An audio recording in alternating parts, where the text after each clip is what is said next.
Assalamualaikum warahmatullahi wabarakatuh. Kembali lagi di pembelajaran kimia kelas 11 semester 1. Pada kesempatan kali ini, kita akan belajar bab baru mengenai termokimia. Sebelum masuk ke materi, silakan Ananda untuk mencermati gambar berikut. Ananda tentu tidak asing dengan gambar tersebut. Api unggun. Apa yang dirasakan ketika kita berada di dekat api unggun? Tentulah kita akan merasa hangat ataupun panas. Mengapa bisa timbul rasa hangat? Ternyata kehangatan itu berasal dari panas yang dihasilkan nyala api dari kayu bakar. Pada reaksi pembakaran kayu, ada energi yang dilepaskan ke tubuh kita dan juga ke lingkungan sekitar. Perpindahan reaksi ini disebabkan oleh adanya perbedaan suhu antara kayu yang sedang terbakar dengan lingkungan sekitar, sehingga energi akan mengalir ke lingkungan yang suhunya lebih rendah. Hal inilah yang menyebabkan terjadinya kenaikan suhu lingkungan sekitar. Hampir semua reaksi kimia melibatkan energi. Kita tidak lepas dari pemanfaatan energi untuk keperluan sehari-hari. Bagian ilmu kimia yang mempelajari tentang kalor reaksi disebut sebagai termokimia.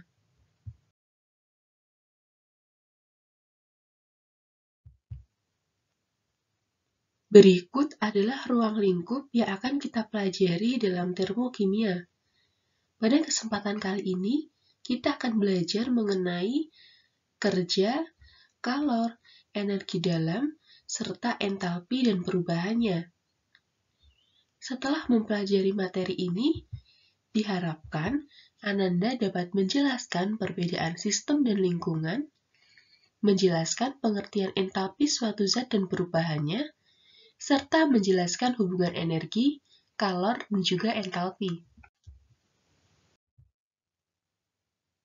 Sebenarnya, apa itu termokimia? Termokimia berasal dari dua kata. Yang pertama, termos, yang berasal dari bahasa Yunani yang berarti panas, dan juga kimia. Jadi, termokimia yaitu ilmu kimia yang mempelajari banyaknya panas yang dilepas atau yang diserap dalam suatu reaksi kimia.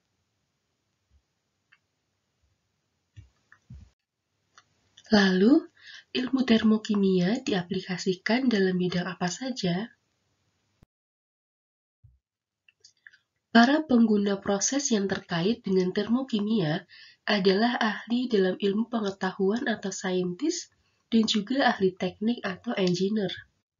Misalnya, ahli kimia yang menerapkan termokimia untuk menghitung kalor pembakaran senyawa tertentu, atau ahli teknik kimia yang menggunakannya untuk merancang pabrik dan menentukan energi yang digunakan dalam proses industri.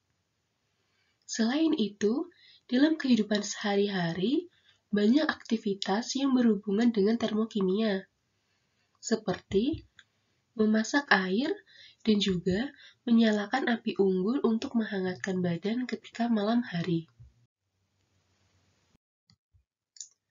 Untuk mempelajari termokimia, ada beberapa konsep dasar yang harus Ananda pahami terlebih dahulu. Yang pertama adalah sistem dan lingkungan. Apa itu sistem dan lingkungan? Sistem adalah zat atau proses yang sedang dipelajari perubahan energinya atau bagian dari alam semesta yang menjadi pusat perhatian kita. Sedangkan lingkungan adalah segala sesuatu di luar sistem atau sesuatu yang membatasi sistem. Untuk lebih jelasnya, ada salah satu contoh untuk menentukan sistem dan juga lingkungan. Perhatikan gambar berikut. Dalam gambar, terlihat ada sebuah logam Zn yang dilarutkan dalam larutan HCl yang ditampung dalam gelas kimia. Di sini, kita dapat menentukan yang mana yang termasuk sistem dan mana yang termasuk lingkungan. Dari gambar tersebut, yang termasuk sistem adalah logam Zn dan juga larutan HCl atau asam klorida. Kemudian, yang termasuk lingkungan adalah gelas kimia, termometer, pengaduk, dan juga udara. Sistem itu sendiri ada 3 macam, yaitu sistem terbuka, sistem tertutup, dan sistem terisolasi. Sistem terbuka terjadi ketika sistem dapat mengalami pertukaran materi dan energi dengan lingkungan. Sedangkan sistem tertutup ketika sistem dapat mengalami pertukaran energi, tetapi tidak dapat mengalami pertukaran materi dengan lingkungan. Dan yang terakhir ada sistem terisolasi, di mana sistem tidak dapat mengalami pertukaran materi dan energi dengan lingkungan. Contoh dari ketiga sistem tersebut adalah sebagai berikut. Contoh dari sistem terbuka, misalnya ketika Ananda memasukkan air panas ke dalam tabung reaksi atau ke dalam gelas. Setelah ditunggu beberapa waktu, maka air panas itu akan menjadi dingin. Kenapa? Karena sudah mengalami pertukaran materi dan juga energi antara sistem dan juga lingkungan. Selanjutnya, contoh dari sistem tertutup, misalnya ketika Ananda memasukkan air panas ke dalam Erlenmeyer atau ke dalam gelas dan ditutup, maka lambat laun air panas itu yang terdapat dalam Erlenmeyer akan menjadi dingin karena terjadi pertukaran energi tetapi tidak mengalami pertukaran materi karena si Erlenmeyer tadi tertutup oleh sumbat. Dan yang terakhir, contoh terisolasi atau sistem terisolasi adalah ketika Ananda memasukkan air panas ke dalam termos, maka 1-2 hari ke depan air itu akan tetap panas. Mengapa? Karena di dalam termos itu tidak dapat mengalami pertukaran materi dan juga energi. Hal kedua yang perlu Ananda pahami adalah mengenai kalor dan kerja. Kalor disimbolkan dengan huruf Q, sedangkan kerja disimbolkan dengan huruf W. Kerja merupakan bentuk energi yang menggambarkan perpindahan energi antara sistem dengan lingkungan. Kita dapat menentukan nilai kalor dan juga kerja, apakah dia bernilai positif atau bernilai negatif. Ketika sistem menerima kalor, maka ia akan bernilai positif. Sedangkan sistem ketika membebaskan kalor, ia akan bernilai negatif. Kemudian, ketika sistem melakukan kerja, maka W bertanda negatif. Sedangkan ketika sistem menerima kerja, maka W akan bertanda positif. Selanjutnya, ada energi dalam atau disimbolkan dengan huruf E. Seperti kita ketahui, tiap zat dalam sistem kimia memiliki energi berupa energi potensial dan juga energi kinetik. Keseluruhan energi potensial dan energi kinetik dalam suatu sistem kimia disebut sebagai energi dalam. Hukum kekekalan energi menjelaskan bahwa energi tidak dapat diciptakan dan tidak dapat dimusnahkan, tetapi hanya dapat diubah dari bentuk energi yang satu menjadi bentuk energi yang lain. Nilai energi suatu materi tidak dapat diukur, yang dapat diukur hanyalah perubahan energi itu sendiri.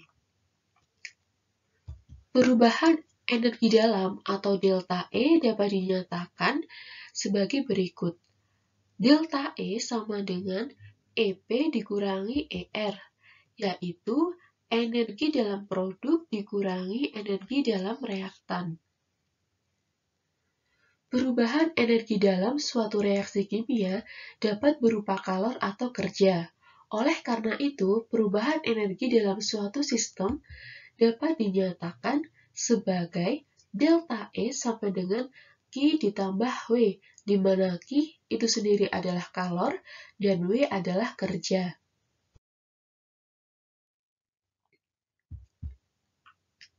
Selanjutnya, yaitu entalpi dan juga perubahannya.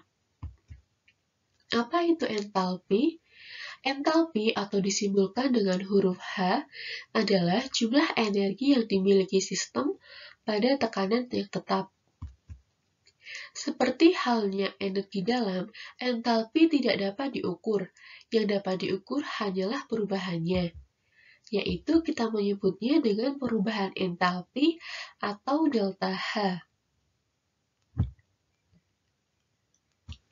Pada suatu reaksi kimia, perubahan entalpi atau delta H adalah selisih antara entalpi hasil reaksi dengan entalpi pereaksi.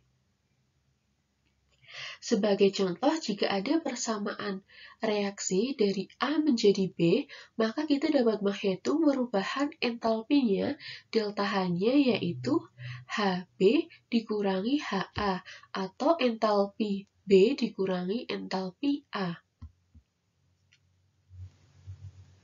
Kita juga dapat menentukan nilai dari delta H atau perubahan entalpi itu.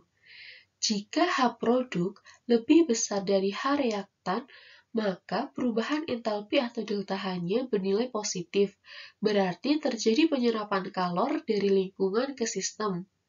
Sebaliknya, jika delta H itu bernilai negatif, maka dapat dipastikan bahwa entalpi atau H reaktan itu lebih besar dari H produk, karena terjadi pelepasan kalor dari sistem ke lingkungan. Yang terakhir adalah kalor reaksi atau QR. Kalor reaksi merupakan banyaknya panas atau kalor yang dilepas atau diserap akibat suatu reaksi kimia. Kita mengetahui bahwa perubahan energi dalam dinyatakan sebagai delta E sama dengan Q plus W.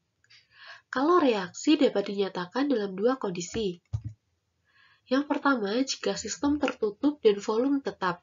Jika berlangsung pada volume tetap atau delta V0, maka dipastikan bahwa sistem tidak melakukan kerja, sehingga W sama dengan 0. Hal ini berarti bahwa semua perubahan energi dalam yang menyertai reaksi tersebut akan muncul sebagai kalor, sehingga QV akan sama dengan delta E. Yang kedua yaitu ketika sistem terbuka dan tekanan tetap. Pada kondisi ini, maka sistem akan mungkin melakukan atau menerima kerja, sehingga kalor reaksi pada tekanan tetap dinyatakan dengan Qp. Delta E sama dengan Qp plus W, sehingga Qp atau kalor reaksi pada tekanan tetap dapat dinyatakan sebagai Qp sama dengan delta E dikurangi W. Kalor reaksi yang berlangsung pada tekanan tetap terkait dengan sifat lain dari sistem, yaitu entalpi yang dinyatakan dengan lambang H.